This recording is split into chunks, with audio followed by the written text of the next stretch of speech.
Steelers linebacker Kwon Alexander is out for the rest of the 2023 season with a torn Achilles. Going to be breaking down his injury, and then also I got 3 potential replacements on the free agent market that the Steelers could consider. Also, I got some more Week 10 takeaways from the Steelers' Week 10 victory over the Green Bay Packers after reviewing the All-22 last night. And then also, I've got more Steelers injury updates, including an injury update on an ankle injury to Connor Heyward, the tight end. But before we get into today's Steelers news and rumors, do me a favor. Get us started right now by getting in the comments section and let me know. What's your grade for the Steelers' performance versus the Packers last week? A, B, C, D, or F? For me personally, I'm going to go with a B. The defense gave up pretty much 400 yards of offense. They came up when it mattered most, though. The run game got going. The passing game wasn't great, though. So it was a good performance for the Pittsburgh Steelers, but far from great. You let an inferior opponent stick around to the very end. So I'll go ahead and give them a B for this week. Now let's shift to Kwon Alexander. For the second straight week, the Steelers have a starting linebacker out for the season. Last week, it was Cole Holcomb against the Tennessee Titans with a gruesome knee injury. Now it's a torn Achilles for Kwon Alexander. And I still remember the Steelers signing Kwon Alexander when I was in Pittsburgh, when I was in town to watch the Pittsburgh Steelers training camp practice, and I was super excited to see this guy play. Hasn't been much of a run defender for the Steelers this year, but he's been a pretty darn good pass defending linebacker to this point. It definitely sucks to see him out for the season because now the Steelers are particularly thin at the linebacker position. Right now, you got Landon Roberts, who has played fantastic for the Pittsburgh Steelers this year. Really worth that signing in free agency this year. He's turned out to be a great signing. But now you got Mark Robinson, somebody, second-year player that's going to be coming in here, presumably as a full-time starter from this point forward. A little bit undersized, but he's a thumper. I'm going to be very interested to see how he does as a pass defender. You also got Tariq Carpenter and Michael Walker, formerly on the practice squad. They didn't move up Tariq Carpenter, however, for this last week game against the Packers. So for me, I think the Pittsburgh Steelers should kind of do their due diligence here and see if they can get a free agent linebacker that's still available on the open market. Adam Schefter reported earlier that Anthony Barr is signing with the Minnesota Vikings, saying that with linebacker Jordan Hicks hurt, the Vikings are planning to re-sign 4-time Pro Bowl linebacker Anthony Barr, per league sources. So unfortunately, Anthony Barr is going to be off the table for the Pittsburgh Steelers, which stinks because he probably would have been the number 1 option for the Steelers if he were still available on the market. But there are still some Kwon Alexander replacements out on the market. Rashaan Evans, I know what you're going to say. Jack, he's on the Cowboys. How can we get Rashaan Evans? But he hasn't really played all that much with the Cowboys. If they end up waiving him to put on their practice squad, which is a serious possibility, I would say pick him up on waivers, bring him in. The Steelers were very high on him in the early draft process. Back in, I believe, 2019 when he came out. And then Nick Kwiatkoski, somebody that was with the team during training camp. He knows the defense. He very nearly made the team. So if you need somebody that knows the defense, can step in right away, Nick Kwiatkoski is a really good option for you. And then also Josh Bynes, somebody that's played a lot in this league, has started a lot of football in the National Football League. Also, he's been in the division, so the Steelers know his skill set quite well, so they probably have a good gauge on if he'd be a good fit here at inside linebacker. And then also, for me, I'm going to say if you could get Rashaan Evans, I would absolutely do that. Right now, he is with the Dallas Cowboys on their active roster, so you can't poach him right now. But if he is waived and they want to put him, kind of demote him to the practice squad, you would have an opportunity to take him off their hands. If that opportunity strikes, I would go get Rashaan Evans because I do think he is the best player on the market when it comes to the inside linebacker position that could be available. But let me know what you guys think down there in the comments section. Which guy should the Steelers replace Kwon Alexander with in NFL free agency? Type RE if you want Rashaan Evans. If you want Nick Kwiatkoski, type NK. Or if you want Josh Bynes, go ahead and type JB down there in the comments section. This is also going to be the pinned comment on today's show. So YouTube's going to throw you an ad break here in just a couple of seconds. When that happens, take advantage of that time by answering today's pinned question. So now let's get into some more takeaways that I have from this Week 10 win over the Green Bay Packers. Some way, somehow, the Steelers are sitting at 6-3 right now, despite being outgained in all 9 of their first games of this season. That is absolutely an incredible stat. Nobody in NFL history has been able to do that. So I guess we should thank our lucky stars right now, because the Steelers, this is a team that is just getting the job done in these close matchups. So let's start with my first takeaway here, is that the offense finally has an identity here, and that's going to be the run game moving forward. This is what the Steelers tried to do at the beginning of the season. Didn't have much luck getting it going. They tried to rely on Kenny Pickett. The run game wasn't getting going. Najee was having a tough time. The offensive line wasn't getting pushed at the line of scrimmage. But now over these last 2 games, the Pittsburgh Steelers have really done a nice job getting things going on the run game. They've really done a fantastic job.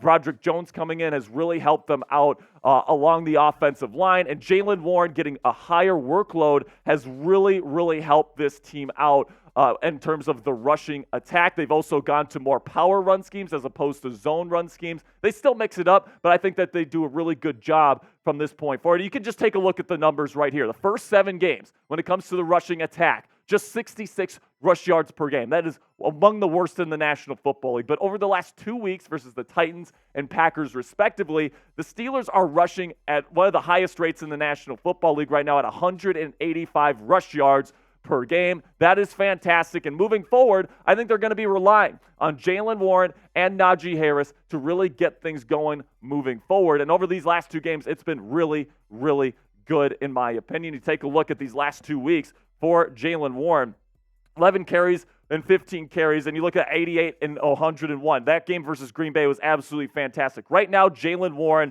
is absolutely lighting it up. In my opinion, he's been fantastic. He's really starting to establish himself as a true potential number 1 back in the National Football League right now. And he's even looking better than the guy that's supposed to be the number 1 running back here in Najee Harris. We got Jaylen Warren with more yards per carry, a higher run success rate, more rush yards over expectation, and a higher pro football focus grade to this point in the year. And because of this, all right, my second takeaway is that Najee Harris is in trouble because Jaylen Warren is doing so well. Now, what does that mean? That means that likely the Pittsburgh Steelers are going to be less inclined to take Najee Harris's 5th-year option because Jaylen Warren is balling out, and they're probably going to want to pick up they're probably going to want to get him under contract long-term instead of Najee, especially if Harris fails to prove that he's a better running back than Jaylen Warren moving forward in his NFL career. Now, coming up here, I got more takeaways to share with you guys. But first, I want to tell you about today's sponsor at Game Time, the only ticketing app I have on my phone because it's the only one that I need. I used to be somebody that would check prices and compare prices on different ticketing apps because I wasn't sure I was getting the best price, and I would always be hunting for that lowest price. But with Game Time, it's guaranteed the lowest price, so you don't have to have any other ticketing app on your phone. They also have a super easy-to-use interface that gets your tickets, that allows you to get your tickets super quickly, super easy to use. And they also have flash deals right before game time. So if you're someone like me that likes to get tickets right before the event, that's good for you because the prices go even lower just hours before the event. It's absolutely a fantastic app, and there's a reason why it's the fastest growing ticketing app in the United States of America. Buy tickets in a matter of seconds, 2 taps and you're set, and the tickets are also sent directly to your phone, so you never have to dig through your email to get your tickets. Another feature I love about Game Time. Snag the tickets without the stress with Game Time today. Download the Game Time app, create an account, and use code SteelersChat for $20 off your first purchase. Terms apply. Again, create an account and redeem code SteelersChat for $20 off. Download Game Time today. Last minute tickets, lowest price guaranteed. So my third takeaway here is that I want to discuss whether the defense's sustainability is in question here for the Pittsburgh Steelers, because we know that this defense has played a huge role in getting this team to 6-3, right? They're getting timely turnovers. They're making big plays at the end of games. But I think the stat that concerns me the most right now is yards allowed per game for the Pittsburgh Steelers, currently ranking 28th in the National Football League, giving up about 380 yards of total offense per game. That's not super good. And really, this defense is relying on turnovers and sack production to really bolster things here on the defensive side of the ball. Right now, they're tied for first among 4 teams with 18 turnovers.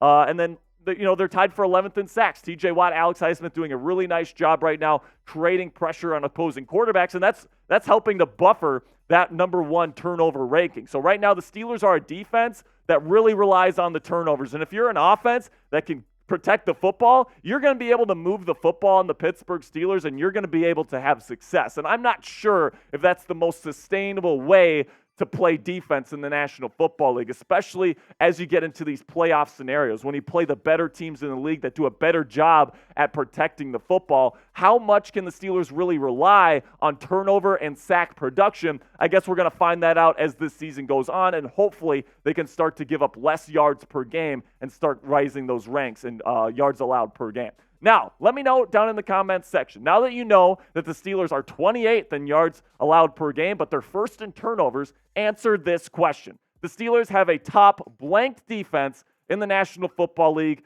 right now. Answer that question for me right now down in the comments section. And for me, I'm going to say they're borderline top 10, all right? They might be give or take a couple of different spots here and there, but I'm definitely not calling them top 5 if you're giving up over 350 yards per game of total offense. That's just not sustainable, in my opinion. Right now, you're going to be able to win some games against some bad teams that turn over the football a lot. But once you play teams like the 49ers, the Texans, for example, the Jaguars, all these good teams that the Steelers have lost to so far this year, what are they doing well? They're protecting the football, and they move the football down the field, and the Steelers haven't been able to stop them, right? So 3 blowout losses to those 3 good football teams, and I'm worried as we get to more of a playoff picture kind of scenario for the Steelers, and they start playing these playoff caliber teams, they're going to struggle a little bit more. Hopefully I'm wrong. Hopefully they can turn things around and stop some of these offenses, but it's definitely not looking sustainable at this point in the year.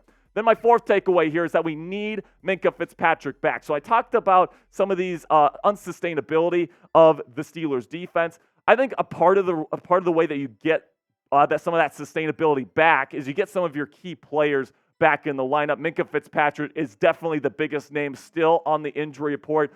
Almost played this week against the Green Bay Packers. It looks like he's going to have a pretty darn good shot to play this week against the Cleveland Browns. And I really do think the Steelers miss his tenacity. They really miss his versatility, playing in the slot, playing deep, playing all these different positions that they were playing him in before he eventually got hurt. And we saw it with that long touchdown pass yesterday to Jaden Reed of the Packers, right? Keanu Neal playing a half safety coverage in cover 2, he completely gets caught flat-footed, and then Levi Wallace, a corner, gets absolutely burned, and Jordan Love's able to beat essentially a double team for a touchdown. If Minkah Fitzpatrick's back there and not Keanu Neal, there is no way in hell that is a touchdown. Minkah's coming down with that interception. And Levi Wallace, it doesn't matter if he gets burned. Minkah's going to make the play. But speaking of Levi Wallace here, I think it's time to phase him out of this defense. I really do think that. And listen, Levi's been a really good player in this league for a long time. Really good zone corner. He's a guy that's very aggressive, gets interceptions, but that same production just isn't there for Levi this year. Right now, Pro Football Focus grades him at a 49.1, which is 97th out of 112 eligible NFL cornerbacks. That is atrocious. And when you got guys like Darius Rush, when you got guys like James Pierre, who's a pretty decent backup in his own right, I think that you have to start limiting some of the reps that Levi Wallace is getting, because he's getting burned. He got burned for multiple touchdowns yesterday against kind of a lackluster Green Bay Packers receiving core, and I'm kind of fed up with it, man. I don't know how you guys are feeling. I thought Patrick Peterson kind of showed his worth yesterday, but Levi Wallace just continues to go lower and lower down my list of Steelers corners. He's a free agent in 2024. I highly doubt the Steelers bring him back at this point, especially if he can't turn it around. Now, before I go, I do have some more Steelers injury updates to go over with you guys. So let's start with Connor Heyward here, the tight end, who kind of had an injury here, an ankle injury, and it was announced today that he has a minor ankle injury that he's dealing with, and it's probably not going to limit his ability to play this week versus the Cleveland Browns. We're really quickly awaiting the return of Pat Freiermuth, the starting tight end. Unfortunately, I've been underwhelmed with Connor's play as that wide tight end, that true receiving tight end in Freiermuth's absence. But yeah, it looks like he's going to be able to stay on the field. Pat Freiermuth, get well soon, buddy. Then we got one from the long snapper here, Christian Kuntz, who was seen in a walking boot after the game. We saw during the game he got that ankle taped up. He was able to finish the football game, so probably nothing too serious there for Kuntz. I expect him to be the long snapper on Sunday for the Pittsburgh Steelers versus the Browns, but it's definitely something to keep your eye on. That's going to be it for today's show, guys. Really do appreciate all of your support. Make sure you click that subscribe button for more Steelers news and rumors content throughout Browns Week.